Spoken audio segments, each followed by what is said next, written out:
नमस्कार, hornbill TV में आपका स्वागत है और मैं आपके साथ प्रिया बिस्ट। बुलेटिन की शुरुआत करते हैं।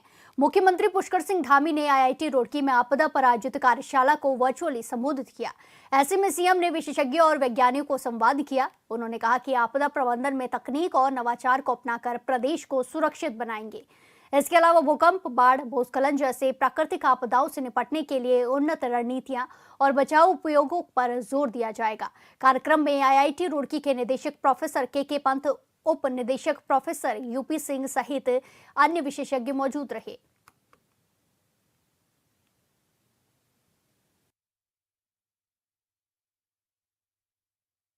आदरणीय प्रधानमंत्री जी के मार्गदर्शन और सहयोग से हमारी सरकार भी आपदाओं से निपटने के लिए आधुनिक तकनीकों और वैज्ञानिक उपायों को अपनाने पर विशेष जोर दे रही है।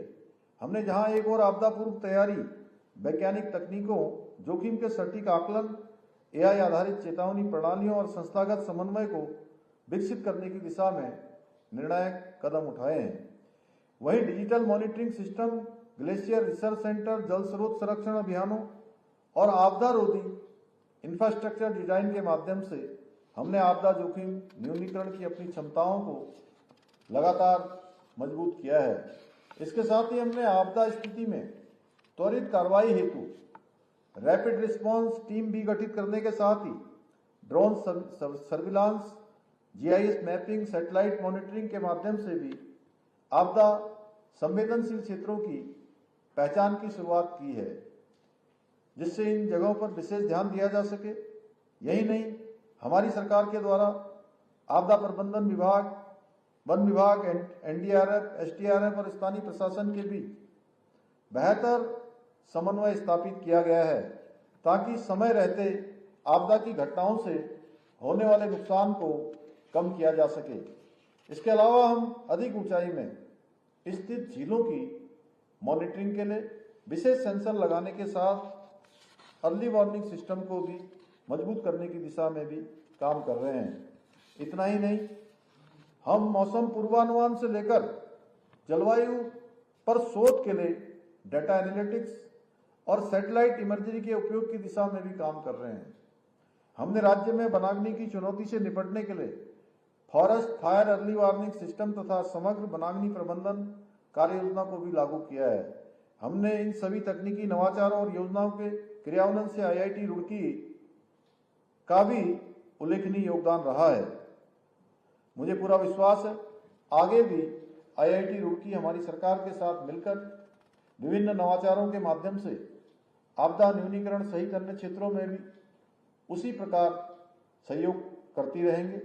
इसके लिए मैं आईआईटी रुड़की के डायरेक्टर प्रोफेसर पंत सहित समस्त शोधकर्ताओं, विशेषज्ञों और तकनीकी टीम के सभी सदस्यों का आभार व्यक्त करता हूं। यह हम सभी के लिए गर्व का विषय है कि भारतीय प्रौद्योगिकी संस्थान रुड़की ने देश में भूकंप पूर्व चेतावनी प्रणाली, अर्थक्वेक अर्ली वार्निंग सिस्टम के विकास में भी अपनी अहम भूमिका निभाई है। उत्तराखंड जैसे हिमालयी राज्य में जहां भूकंप का जोखिम सदैव बना रहता है, ये तकनीकी जीवन रक्षक सिद्ध हो सकती है। इसलिए हमारी सरकार आईआईटी रुड़की के साथ मिलकर इस प्रणाली के विस्तार के लिए प्रयासरत है। इसके साथ ही हम आईआईटी रुड़की के सहयोग से भूस्खलन संवेदनशील क्षेत्रों की वैज्ञानिक मैपिंग के साथ साथ बाढ़ पूर्व चेतावनी प्रणालियों के विकास की दिशा में भी काम कर रहे हैं। भाइयों बहनों, हमारी सरकार जहां एक और हिमालयी क्षेत्रों में पर्यावरणीय संतुलन बनाए रखने के लिए पौधारोपण अभियान, जल संरक्षण अभियान, पर्यावरण जागरूकता अभियान जैसे कार्यक्रमों के माध्यम से निरंतर प्रयास कर रही है, वहीं हमने जलवायु परिवर्तन के प्रभाव को कम करने के लिए सौर ऊर्जा सहित हरित ऊर्जा को बढ़ावा देने के लिए भी कई महत्वपूर्ण योजनाएं प्रारंभ की हैं। इसके साथ ही हमने प्रदेश में जल संरक्षण को बढ़ावा देने के लिए स्प्रिंग रिजुविनेशन अथॉरिटी यानी सारा का गठन भी किया है, जिसके अंतर्गत राज्य के परंपरागत जलीय स्रोतों और बरसाती सहायक नदियों का चिन्हीकरण करके उनका उपचार किया जाए। जो जल स्रोत हमारे सूख गए हैं उन्हें फिर से जीवित किया जाए, फिर से उनको रिचार्ज किया जाए। हमारे इसमें गाड़, गधेरे, नौले, धारे, ये सभी स्थान, अनेक स्रोत जो हमारे लिए जीवन दायक होते थे, उन सभी को फिर से रिचार्ज करने की दिशा में काम किया जा रहा है। हमने राज्य में प्लास्टिक वेस्ट के प्रबंधन के लिए डिजिटल डिपॉजिट रिफंड सिस्टम भी प्रारंभ किया है। मुझे प्रसन्नता है कि इस छोटी सी पहल से हम हिमालयी क्षेत्रों में 72 टन कार्बन उत्सर्जन को कम करने में सफल रहे हैं। विभिन्न क्षेत्रों में इसी प्रकार अपनाए गए विभिन्न नवाचारों का परिणाम है कि नीति आयोग द्वारा जारी एसडीजी इंडेक्स रिपोर्ट में उत्तराखंड को देश में प्रथम स्थान प्राप्त हुआ है। आज के इस अवसर पर मैं समस्त प्रदेशवासियों से आग्रह करता हूं कि आपदा के जोखिमों को कम करने के लिए मानकों के अनुरूप सुरक्षित घरों और इंफ्रास्ट्रक्चर निर्माण पर विशेष रूप से ध्यान दें। साथ ही मैं सभी अधिकारियों से भी यह भी आग्रह करता हूं कि प्रदेश में चल रहे सभी निर्माण कार्यों और विकास कार्यों में पूरी तरह से सुरक्षा के मानकों के अनुरूप कार्य हो, ताकि हम सभी मिलकर हमारी देवभूमि उत्तराखंड को और अधिक सुरक्षित और आपदा संवेदनशील बना सकें। भाइयों बहनों, हमारी सरकार उत्तराखंड को एक सशक्त और समृद्ध राज्य बनाने के अपने विकल्प रहित संकल्प के साथ निरंतर कार्य कर रही है और मुझे पूरा विश्वास है कि यह कार्यशाला हमारे इस संकल्प को पूरा करने के साथ साथ आपदा जोखिम न्यूनीकरण सतत विकास के क्षेत्र में उत्तराखंड को एक नई दिशा प्रदान करने में सहायक सिद्ध होगी। इसी विश्वास के साथ पुनः आप सभी का आभार व्यक्त करते हुए मैं अपनी बात समाप्त करता हूं। धन्यवाद। उत्तराखंड में समान नागरिक संहिता यानी यूसीसी को लागू हुए लगभग 1 साल पूरा होने जा रहा है। यूसीसी को लेकर आम जनता में सकारात्मक माहौल देखने को मिल रहा है। चारों तरफ लोग इसकी सराहना कर रहे हैं और बड़ी संख्या में नागरिक तेजी से पंजीकरण के लिए आगे आ रहे हैं, जिसको लेकर मुख्यमंत्री पुष्कर सिंह धामी ने कहा कि यूसीसी सभी नागरिकों की सुरक्षा और समान अधिकारों की गारंटी है। उन्होंने कहा कि यूसीसी के लागू होने से समाज में पारदर्शिता बढ़ी है और लोगों का विश्वास इस कानून के प्रति मजबूत हुआ है।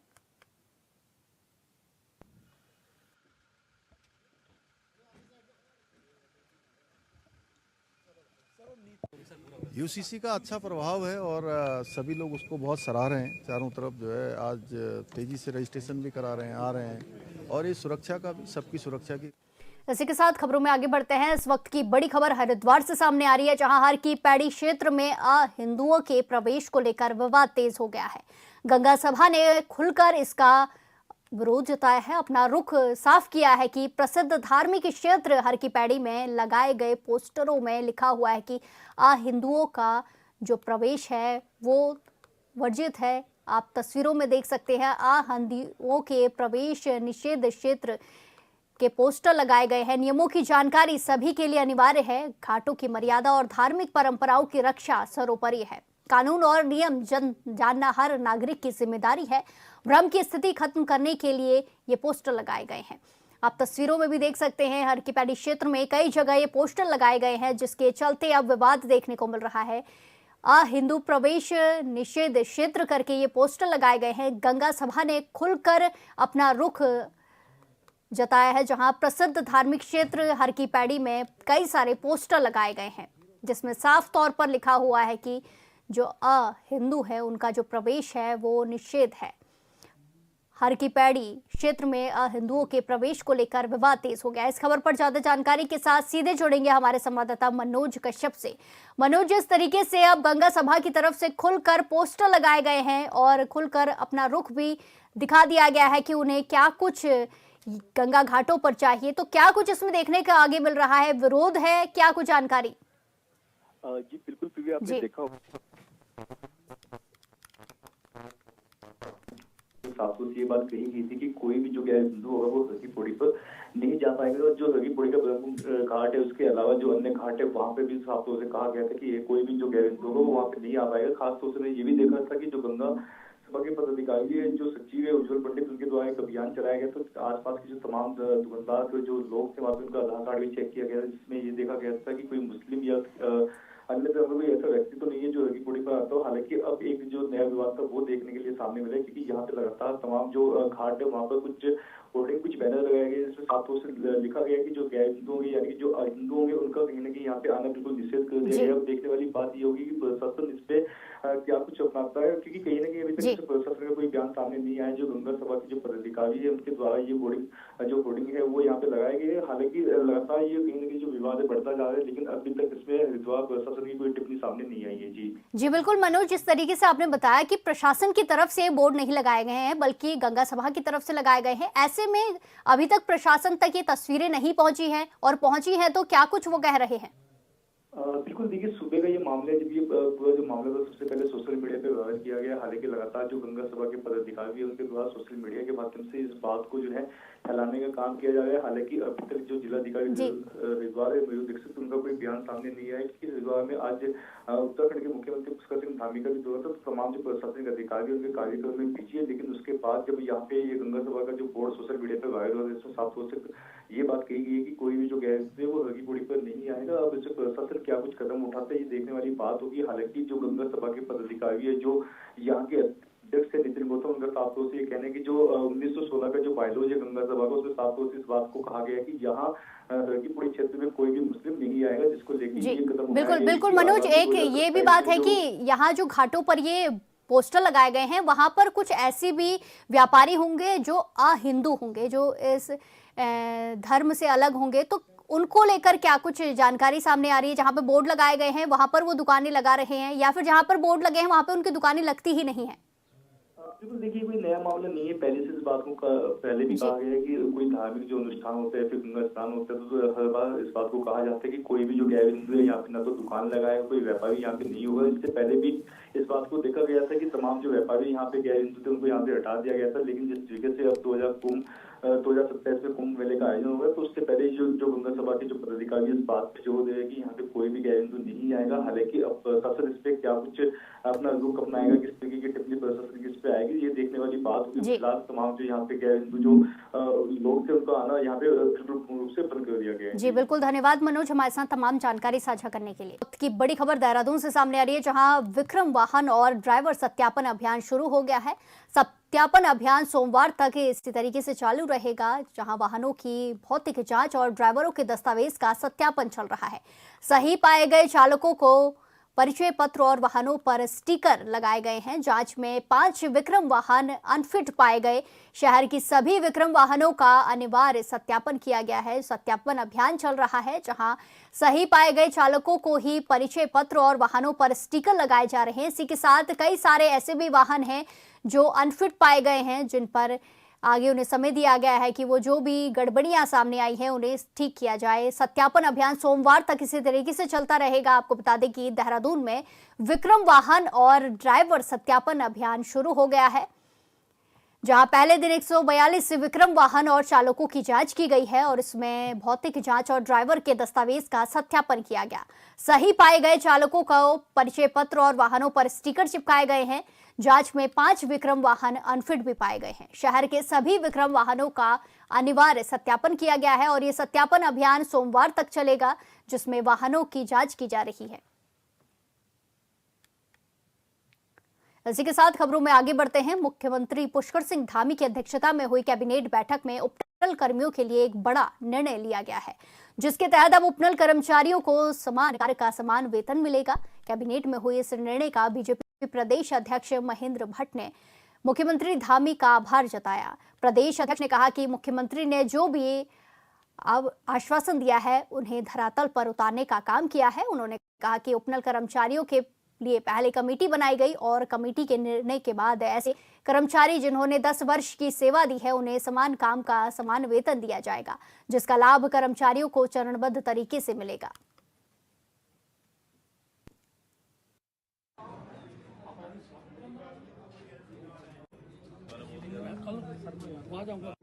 देखिए, प्रदेश के मुख्यमंत्री जी ने जो भी आश्वासन दिए उनको धरातल पर उतारा है। उन्हीं आश्वासन में एक महत्वपूर्ण आश्वासन था उपनल कर्मियों को, जब हाईकोर्ट का डिसीजन आता है कि उपनल कर्मियों को समायोजित करना है, तो क्रमबद्ध तरीके उस कमेटी बनी, कमेटी का डिसीजन आया और डिसीजन में क्रमबद्ध तरीके से सबको समान कार्य समान वेतन की रणनीति के आधार पर, जिनको 10 वर्ष हो चुके हैं ऐसे लोगों को इस श्रेणी से जोड़ा गया और कल बहुत बड़ा अच्छा निर्णय कैबिनेट ने लिया है। मैं अपनी ओर से अपनी प्रदेश की सरकार को बधाई देता हूं कि युवाओं के लंबे समय के संघर्ष के बाद इस निर्णय को एक पॉजिटिव दिशा देने का काम किया गया है। इसी के साथ खबरों में आगे बढ़ते हैं। बीजेपी के प्रदेश प्रवक्ता कुंवर जपेंद्र सिंह ने विपक्ष के आरोपों पर प्रतिक्रिया दी। उन्होंने कहा कि इस चुनावी वर्ष में सत्ता की चाह और राजनीतिक स्वार्थ के चलते बेवजह संकेत दिए जा रहे हैं, जबकि सरकार अपना काम कर रही है और पुलिस विभाग पूरी जिम्मेदारी के साथ कानून व्यवस्था को मजबूत करने में जुटा हुआ है। उन्होंने कहा कि लॉ एंड ऑर्डर की स्थिति को बेहतर बनाने की दिशा में अगर किसी कार्रवाई से जनता को असुविधा होती है तो उसे भी प्रशासन संवेदनशीलता के साथ देखता है, लेकिन वर्तमान में सामने आए प्रकरण में संबंधित अधिकारियों के खिलाफ कड़ी कार्रवाई अमल में लाई गई है और संभव है कि उस प्रकरण के तहत आगे भी सख्त कदम उठाए जाएंगे। देखिए, चुनाव सिर पर हैं और इस चुनावी वर्ष में जो सत्ता का मोह और सत्ता की चाह बहुत कुछ करवाती है, तो ये सरकार अपना काम कर रही है, पुलिस विभाग अपना काम कर रहा है और लॉ एंड ऑर्डर की स्थिति को बेहतर बनाने की दृष्टि से अगर जनता को कहीं कोई कष्ट होता है, विशेष रूप से किसी अधिकारी द्वारा, और जो वर्तमान में जो प्रकरण निकल कर आया है उसमें कड़ी कार्रवाई अमल में लाई गई है और हो सकता है कि उसी प्रकरण के तहत भविष्य में और भी कुछ कड़ी कार्रवाई अमल में लाई जा सकती है। इसी के साथ खबरों में आगे बढ़ते हैं। उत्तराखंड में यूसीसी के अंतर्गत आए नए आंकड़ों के अनुसार विवाह पंजीकरण में 24 गुना बढ़ोतरी के बाद एक बार फिर यूसीसी कानून सुर्खियों में आ गया है, जिसको लेकर विपक्ष का कहना है कि यूसीसी को प्रदेश में गंभीरता से नहीं लिया जा रहा है और बार बार यूसीसी का नाम उजागर कर सत्ता पक्ष सिर्फ आने वाले चुनाव के लिए टारगेट सेट कर रहा है।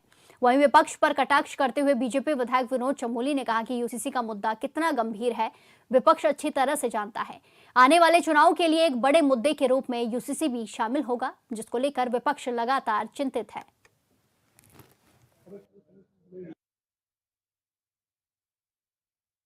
कितना बड़ा मामला है कांग्रेस भी समझती है कि उत्तराखंड हमारा पायनियर स्टेट है जो यूनिफॉर्म सिविल कोड को ले आई है। ये अपने आप में पूरा राष्ट्रव्यापी मुद्दा है और राष्ट्रीय प्रभाव इस पर है, इस मुद्दे से पूरे राष्ट्र पर इसका प्रभाव है। तो कांग्रेस चिंतित है, इसीलिए बार बार इसकी बात करती है। कांग्रेस को भी मालूम है कि आने वाले चुनाव में ये जो यूसीसी का मुद्दा है ये प्रमुख रहने वाला है और भारतीय जनता पार्टी ने इसमें लीड ही नहीं ली है, पायनियर बनी है। ये कांग्रेस की चिंता है, आने वाले चुनाव में ये एक बड़ा मुद्दा है और इसमें कांग्रेस बहुत पीछे है। नैनीताल में हुए किसान आत्महत्या के मामले को लेकर कांग्रेस ने सरकार और पुलिस प्रशासन पर तीखा हमला बोला है। खटीमा से विधायक और उप नेता प्रतिपक्ष भूपन चंद्र कापड़ी ने कहा कि आत्महत्या से पहले सामने आए वीडियो में जिन पुलिस अधिकारियों के नाम किसान ने लिए हैं उनके खिलाफ तत्काल मुकदमा दर्ज कर उन्हें सस्पेंड किया जाना चाहिए। उसके बाद ही निष्पक्ष जांच संभव है। उन्होंने सवाल उठाए हैं कि जब आरोपी अधिकारी ही सिस्टम का हिस्सा है तो एसआईटी से न्याय कैसे मिल पाएगा।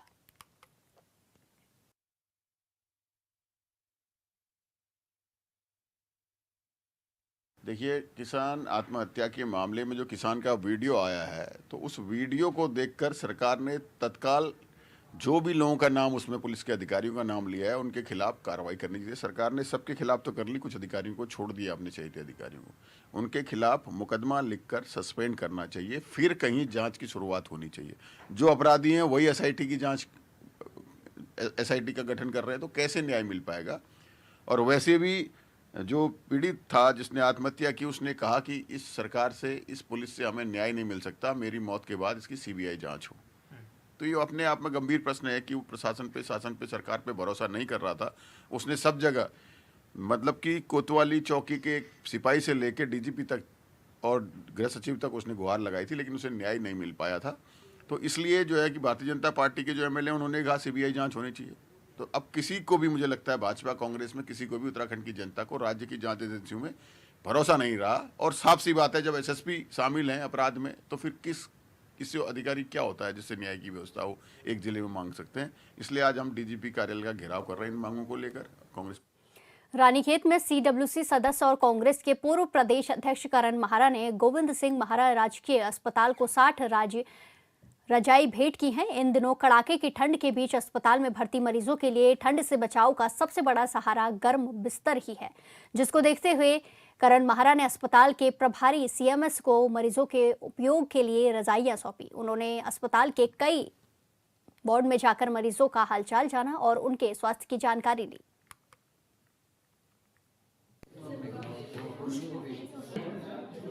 देखिए, झाड़ू का मौसम है और मरीज ठंड से परेशान रहते हैं, कंबल से पूरा नहीं होता। तो मेरी हॉस्पिटल में कुछ लोगों से बात हुई थी, उन्होंने कहा अगर रज़ाइयाँ मिल जाएँ तो अच्छा है। तो हम लोगों ने, कांग्रेस के लोगों ने तय किया कि हम अस्पतालों में रज़ाइयाँ देंगे। अभी इसी क्रम में हमने अभी भिकियासैन में 20 रज़ाइयाँ परसों कांग्रेस कार्यकर्ताओं ने प्रदान की हैं और आज गोविंद सिंह मेहरा नागरिक चिकित्सालय में हमने 60 रजाई जो है यहाँ के पेशेंट्स के लिए प्रदान की है। मैं सभी कांग्रेस जनों को धन्यवाद देता हूँ कि उन्होंने एक अच्छा कदम उठाया। इस समय शॉर्टेज है डॉक्टर्स की, हम लोग लगातार प्रयास कर रहे हैं। जैसे ही व्यवस्था होगी तो ये दिक्कतें चाहे चौखुटिया की है, चाहे वो भिकियासैन की, उसको दूर करना होगा क्योंकि दूरस्थ क्षेत्र के इलाके हैं, वहाँ भी आवश्यकताएं हैं। हालांकि रानीखेत का अस्पताल गैरसैंण तक के पेशेंट्स को कवर करता है और इसकी अपनी एक महत्वता है, लेकिन हम चौखुटिया भिकियासैन इनका जो है अनादर नहीं कर सकते, अनदेखी नहीं कर सकते और हमारी कोशिश है कि जल्दी से जल्दी यहाँ पूरा स्टाफ आए, साथ में भिकियासैन भी और चौखुटिया भी जो दिक्कत है उनको जल्दी से जल्दी दूर। बीते 6 दिसंबर 2025 को राजस्व क्षेत्र त्योणी में एक पुरानी बिल्डिंग के कमरे में मिस्त्री का काम करने वाले 2 भाई समेत 3 लोगों के शव मिले थे। राजस्व पुलिस ने इस मामले में मुकदमा दर्ज कर जांच शुरू कर दी थी, लेकिन अब इस केस की जांच के लिए एसआईटी गठित कर दी गई है। पुलिस अधिकारी ने बताया कि संबंधित लोगों के बयानों और पोस्टमार्टम रिपोर्ट के आधार पर तुरंत कार्रवाई की जाएगी।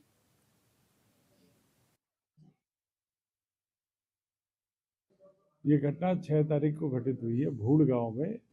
डेनाट के 2 युवक को अपने रिलेटिव के साथ वहाँ पे छप्पर जो ऊपर डालने का काम करते हैं और वहाँ पे उन्होंने कॉन्ट्रैक्ट लिया हुआ था। अमित राणा नाम के जो उनके प्रधान है, उनके घर पे कार्य चल रहा था। ये कमरे में थे, वहाँ पे तीनों की सुबह जब नहीं पहुँचे काम पर तो वहाँ जाकर लोगों ने उठाने का प्रयास किया तो वहाँ पे इनकी बॉडी मिली।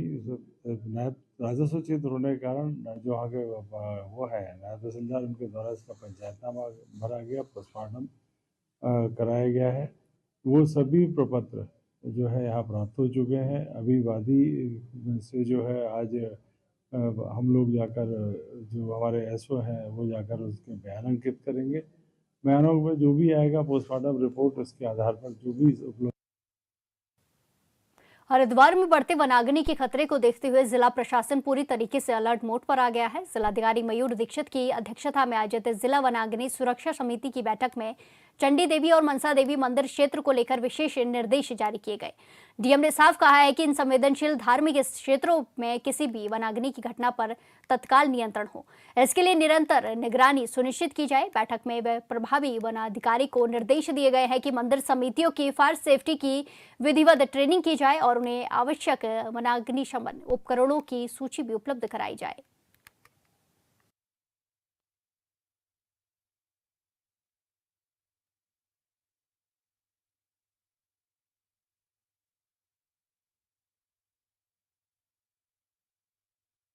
देखिए, जो डिस्ट्रिक्ट लेवल की फॉरेस्ट फायर कंट्रोल में जो हमारी कमेटी है उसको लेकर पहली बैठक की गई थी। ये हमने देखा है कि पहाड़ी जनपदों में वनाग्नि की घटनाएं शुरू हो गई हैं। उसी को देखते हुए हमारे डिस्ट्रिक्ट हरिद्वार में भी जो सेंसिटिव पॉइंट्स हैं, जो हमारे चंडी देवी मंदिर और मनसा देवी मंदिर की जो पहाड़ियाँ हैं और राजा जी से लगा हुआ जो जंगल है, वहाँ पर पूर्व में जो फायर के इंसिडेंट्स हुए थे उसको देखते हुए एसओपी बनाया गया है और फायर डिपार्टमेंट को, राजस्व विभाग को और वन विभाग को डायरेक्शंस दिए गए हैं कि वो लगातार वहाँ पर निगरानी करें।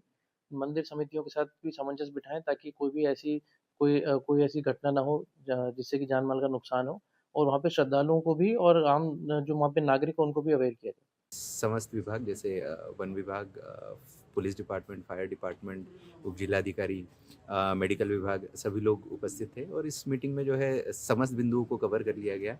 वन विभाग द्वारा अपना कंट्रोल बर्निंग की प्रगति, अपनी तैयारियों की प्रगति जो है वो जिलाधिकारी के समक्ष प्रस्तुत की गई और जिलाधिकारी द्वारा इस मीटिंग के माध्यम से समस्त विभागों को फॉरेस्ट फायर के के चलते अलर्ट मोड पर रहने हेतु निर्देशित किया गया है और इसमें जो है आपदा प्रबंधन से भी जो है कुछ मैन पावर एंगेज करने हेतु निर्देश।